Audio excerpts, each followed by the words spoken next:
Hello guys, this is Joshua Horse here. As you can tell by the time of the video, I am doing a review for the Lord of the Rings, for the first Lord of the Rings movie, The Fellowship of the Ring. As you can see, this is my extended edition, which I watched the film on. It is bigger, like it's much more thicker than the Hobbit one. But yeah, this is really cool as well. So this film, The Fellowship of the Ring. Yeah, I have got the copies of the theatrical releases for these films, but I wanted to watch the extended edition because, yeah, I've got the time. I'm not doing anything else because at the time of this recording, a lot of the recordings of these film reviews, I'm in lockdown. So this is filmed around the time I'm in lockdown, so I haven't got really anything else to do. But there's some really cool art in case you're interested. Yeah. And there's no art on the inside, but that's a cool art. These are just nice. I think I got this from I think I got these as like a birthday gift from my grandma, the 2 extended editions and stuff. So yeah, let's just review the film. First of all, I really enjoyed the film. That's all I have to say. I remember as a trilogy as a whole, I prefer Lord of the Rings, but in this film, out of all the 4 that I've reviewed so far, including this one, it's not actually my favourite. I still really enjoy this film. I really like the film, but my favourite is still The Hobbit: An Unexpected Journey. I really don't know why I really like that film. I just do. So yeah, but this film's great. I've just realised I've messed up the order. Like, I'm one of those people who likes to keep all the DVDs in the yeah, I'm one of the people who like to keep them in order, because when I display it like that, so it continues with the Hobbit film, so it's kind of like in chronological order. That's just the kind of person I am. But overall thoughts of the film, I think it's good. I still think Hobbit: Unexpected Journey is better. I don't know why. I just really enjoyed the film. Gandalf's, like, in this film, in the Hobbit, like he is in the Hobbit film, is just a birth of wisdom. He's got a really good line of just, like, that is something to look up to when he says, yeah, you can't choose. Basic, I don't remember the words exactly, but it was basically on the long lines of, you can't choose what happens to you, but what's important is what you do with the time you've got, something like that. So basically, like, you can't control what happens in your life, but you can. The question is, what are you going to do with the time you've got, and how you're going to live this life? Sorry, I've just turned something on accidentally. So yeah, I thought that was really cool. I like the fact in this film compared to the Hobbit films, you can tell he's an old man. He's getting, his age is slowly starting to get to him. It's finally starting to get to him. And in the Hobbit films, he's old, but he's still relatively kind of young in wizard terms. So this film, he's really starting to get his age, but he's still going on these ventures. And he's still really cool, but they really play more into kind of the fact of the age, I think. But I thought Ian McKellen's great. The cast in this film is really good. We saw Orlando Bloom as Legolas, like they did in the Hobbit films. I thought it was good.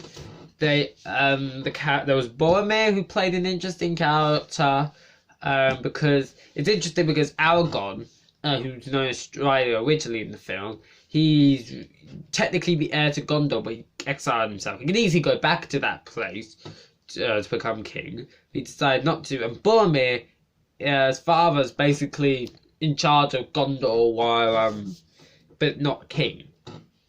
That's something going more in depth of this. So they have this weird kind of dynamics, but they're both from Gondor, but they have different kind of sides of, like, people on, like, their responsibility, maybe.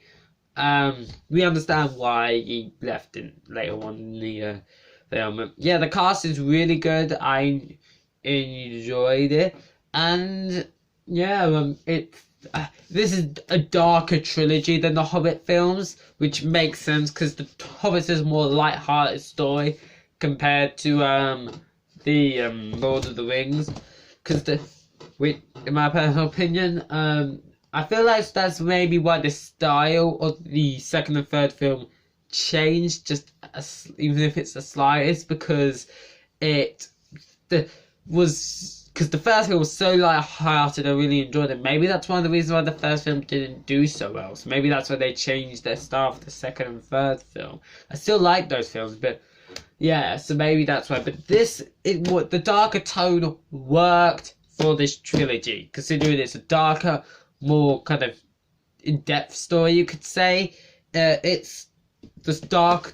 It kind of works as a more darker kind of thing. And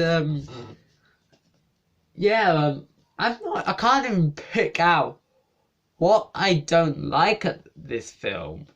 It's not my favourite, but what I mean is, I prefer the whole a bit unexpected journey more than this, but First Ship of the Wing.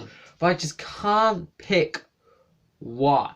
I like the light-hearted story. This film's good because it kind of introduces everything, but I just feel like,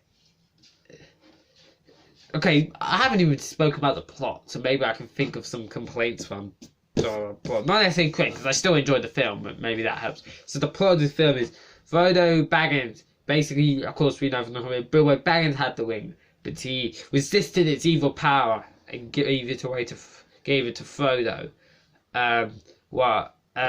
And we find out that he's literally has the evil ring of Lord Sauron, and Sauron's spirit's alive because of the ring's existence. So basically, they have to destroy the ring, but the only way you can destroy it is in the very fires of the place it was created at. I believe it was called Mount Doom in Mordor.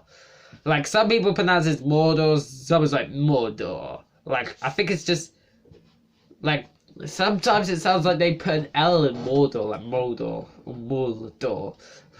It's weird. But I pronounce it as Mordor, because it's easier. Mordor. So, yeah, it's a simple plot, but it kind of works. Well, first film, we find, the first half of the film, it's a different plot. It's basically, Frodo Baggins is trying to get the ring away from the ring wraiths who are trying to capture the ring. Second half of the film was like going over to Mount Doom, and of course they don't do that in this film because it's a trilogy. But yeah, that's kind of so maybe that's a flaw that they don't put. That is kind of a flaw, I think, that they don't have the same plot for the entire movie, and especially for a 3 or 4 hour film, because of the extended edition. Like an hour and 15 minutes or something is a simple flaw. They really work on the introduction, kind of getting you introduced, like, to the characters and stuff, because that takes half an hour in of itself. But yeah, so the first half, I think that's kind of a flaw, that they don't keep the same main plot line for the entire film. I think that's kind of the biggest flaw it's got. Like, it has a flaw of just getting away from the ring wraiths, and the second one is taking it to Mordor, where there's a bunch of orcs, and it's easier to get it, but that's the only way. So it's a complete change on just how to, like, deal with this problem. They can change it to get rid of, getting away from them, get as far away as possible, to get pretty much as close as possible to destroy it. Because that is a flaw, but it's an understandable one. It's not a big flaw. I think that's a bit nitpicky, but yeah, maybe the biggest flaw of the film, it just kind of like changes the main plot of the film halfway through the films. So I thought I heard something. But yeah, I really enjoyed it. The cast is there. The ring has really controlative power. And Bilbo Baggins' film, I think he's quite good. This is not really a spoiler, it's just a minor thing. But before he gives the ring to Frodo, he's doing remarkably well for 111 years old. He's doing, like, remarkably well. And the ring, that's because of the ring. Like, Gollum, as we remember from the Hobbit films, is like 500 years old by the end of this trilogy. And because the ring has kept him alive. And kept him quite healthy and able to live a longer life. But Bilbo Baggins, as soon as he gets rid of the ring, because he's doing pretty good in terms of movement and stuff for a 111-year-old.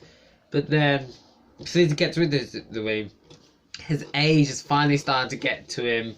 Because when we see him for the first time without the ring, he's got like a cane or something, like a quad, like just like a walking stick. So it kind of shows that his adventures are done.